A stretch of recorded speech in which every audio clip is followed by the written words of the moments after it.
All right, welcome back to the shop. So I have finally finished this growler. This is number 49. It's an M1161. Let's take a look at the tag. Truck utility, internally transportable vehicle, light strike variant, M1161 4x4. It's number 49. This came to me back in November. A friend of mine, I've done a couple other growlers for him, had me, he wanted me to do it, so I came and picked it up. And he said, just do it in your spare time, do it when you get a chance. I'm not in a rush. And then he sold it. He sold it to somebody in Tennessee. So once Britt bought this thing, I kind of had to get going on this thing and hurry up and get it done. We've done quite a bit to it. I'm just kind of I got a list here. I got to kind of just go off of it for notes as I go through. First off, let's pop the hood.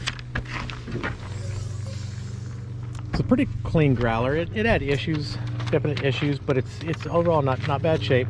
So we changed the engine oil filter, engine oil, changed the fuel filter. This is the one, if you saw the video when I first got it, the pump was unhooked, all this was unhooked, and it had an oil bottle on the floor on the driver's side with some diesel in it, and it had a hose going to it, and the hose was going right to here because it wouldn't run.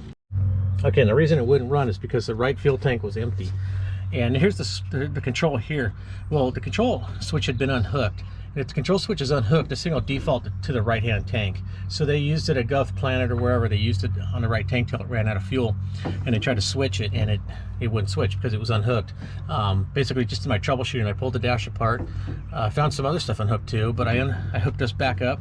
It all worked fine. I just had to put a new filter on it. I bled the system, fixed that problem. Here, the side mirror was broken.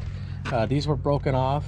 I had this mirror from another one. It was in pretty good shape. I actually bought a whole mirror that came with the mounts, but I ended up putting this mirror on just because it matches. I didn't have to paint it. I tried to get the paint to match because the ones I buy come black, but I just put the new mounts on. Put a fuel filter in it after I fixed the fuel problem. Engine oil filter, change the fan belt, change the engine oil, make sure all the fluids are cleaned and topped off. As far as fluids go, we changed differentials.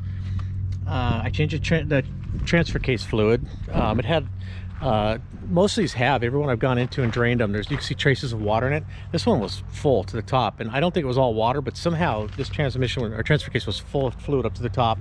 We changed that out. I had to remove the transmission because this one, when I first got it, it wasn't shifting. It was in fail-safe mode, and I was troubleshooting the whole system, and it discovered that the short was in the transmission. It turns out it's a speed sensor that's mounted in the pump in the transmission that measures the speed of the torque converter, and the wires on it were fried. So I had to pull the transmission out, pull the bell housing off of it, pull the pump out, change that sensor, clean it all up, put it all back together, filled it up. Transmission works great. So we got past that. I put a key switch on it just so that he can lock it out. He wanted to keep the original switch on it, just for authenticity's sake, and we put a switch down here. So we took the bracket off that holds the comm units, and it also holds the butt, as part of these the rifle mounts. Took that off, made a flat plate for it so he could put an ice chest, or he could put a console there, like a cup holder type thing, whatever he wants. The funny thing is, when I got this thing, the owner, the guy that had owned it at the time, he had the rear drive shaft off getting rebuilt because it was bent from Gulf Planet when they picked it up with the forklift, so it didn't have rear-wheel drive. Well, the cable for the transfer case had become unhooked to here on the shifter, so I couldn't go to four-wheel drive either, so I couldn't get it off the trailer. I had to just take it off. I didn't have any power at all. And then, so I fixed that. I fixed the shift cable, put the drive shaft back in, so here we have four-wheel drive now. The suspension system, so we did the airbags for the suspension. We got that all working. I've got the suspension system set.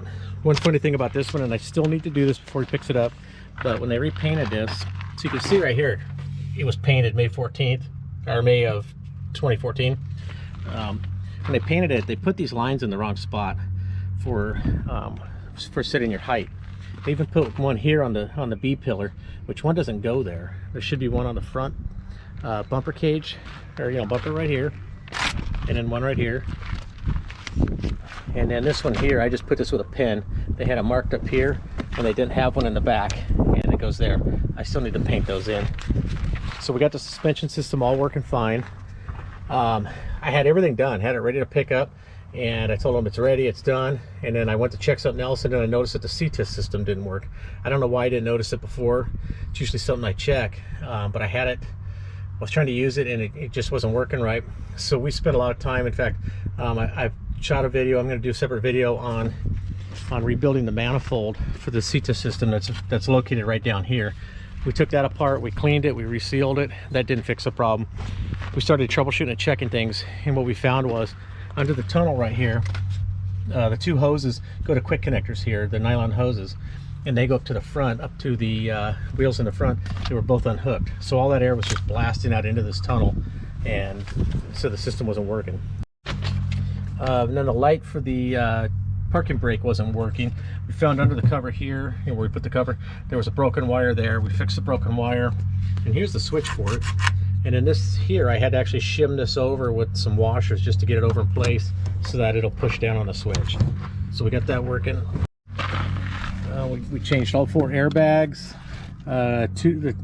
Both front upper ball joints, the boots were ripped out really bad. Something on these you probably don't have to change, because I mean, honestly, without that, you're going to get some contamination in there, yeah. But how many miles do you put on this thing? I mean, it would drive 30, 40, 50,000 miles before it even became an issue. But it's still something that we do. The owner wanted them changed, so we did. And I'm actually looking into now, I found a source to just buy the boot. So I'm going to start doing that now, where I can just replace the boot when it's torn. Because these things have 1,000 miles on them. There's no wear at all in that thing. So it's something that, that's another solution that we're coming up with. And then looking in here at the dash, coming from the passenger side, you see a lot of these screws are new. We've replaced a bunch of those. Some of those are missing. This one here, actually I need to put a screw in there. I don't know how I missed that. But some of these will be stripped out, and we put new riv nuts in them so that all the screws hold, you know, screw in and hold right. This here was missing a couple of bolts on this center tunnel. This tunnel here, we put all new bolts and hardware on that. And then coming up here to the back, the guy that owned it originally, Dennis, brought this this basket over one day. It goes with it. I put that on. It didn't have a jack, but I happen to have a used jack that I picked up in one of the auctions. It just came with some other stuff, so I put the jack on there for him. Coming into the back, I fixed a few air leaks back here while I was working on it. We changed, you know, of course, the filter for the air compressor. We changed the check valves for the rear air for the air suspension, front and rear. Put a set of batteries on it. Put new, it had the bracket here, but it didn't have the bolts. We put the hold down bolts. We put new hold down bolts.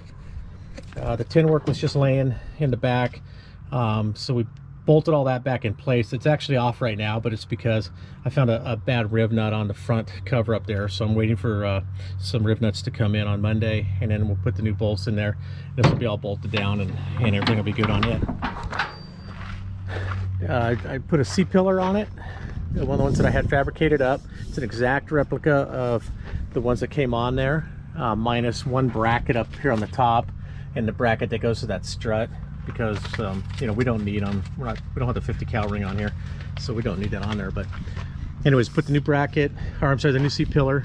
Build all 4 of these square tubes that, you know, that go here between the pillars, and then put a canvas tarp on here, one-piece tarp that covers the front seats and the rear seats. It's made out of some pretty good, thick, heavy-duty tarp material that actually had US Navy painted on there. I picked it up from a, you know, a Army surplus place. So it makes a pretty decent top on it. You know, we use snaps though instead of the turn buttons. These turn buttons are just crap. If you look, they're always getting broken off, and they're always an issue. So I riveted snaps into the you know, into the roll bars where it goes. All right, if you guys have watched any of my other videos before, you'll know that on some of these I've been putting for the rear tank drain, they have a valve here that you open up. You know, you have to rotate to open. They're always sticking. Sometimes they'll end up leaking once you close them if they get any debris in them. So I just put this cable operated one on there, and you just reach in here right over the right rear wheel, and you could just, you know, once in a while pull that, let the moisture out. And then while working on these, when I had the transmission out, I kind of learned something new on these. I guess I sort of knew it, but I really didn't get into it. But under the seats here, between the seats, you'll see this rectangle tube. This rectangle tube is an air tank, and that's the air tank that stores the air for the tire inflation system. It has a drain on it, but you can't get to the drain because the pans are on. You'd have to pull the pans off, and then it's up above the drive line and the parking brake. It's a real bad place for it. So we ran a cable operated drain to that too, so we could drain that center tank too. So all the growlers we work on from now on, we're going to put that drain on there as well, Because if this tank rusts up, you know, holds moisture and rusts up, that's going to be a mess for somebody one day. It probably wouldn't even be repairable. It'd be something where you'd have to add another air tank to the system just to replace it. So that's just our solution for that. All right, so that's ITV number 49. It's been here for a while, but it was just kind of on the back burner. But now it's done. It's ready to go. The new owner is going to be shipped this thing out to Tennessee, and he's going to have a lot of fun with this thing. So anyways, thanks for watching the video. If you haven't subscribed already, please hit subscribe. Please hit the like button. Let me know, you know, if you guys like the content. Also, put in the comments if you guys have any ideas for stuff that you want me to do a video on. Something that needs to be repaired on these things, or something you have questions on how it operates or whatever, put it in the comments and maybe I'll make a video on it, because I'm always looking for content, you know, looking for something to do a video on. So anyways, this one's done. We have one on the rack right now. ITV 111's on the rack getting finished. The XR311 is finished. I just have a little more test driving to do on that, and it's going back to the owner. I've got two 1163s that are coming up next, and then I've got another M1161 sitting over there that's coming up, as well as some more commitments of ones coming in where the owners are just waiting to get their clearance to pick them up, and I'll go pick them up for them. We'll bring it in and we'll do what we did to this thing. We just go from head to toe, fix everything that's wrong with it, everything that we see wrong. I'm not restoring them, I'm not painting them or anything like that. I'm just fixing all the mechanicals so that this thing will run right, all the systems are going to work and work correctly, and then the owner can go from there as far as touch-up paint and seats and that kind of fun stuff. Anyways, thanks for watching and have a good day.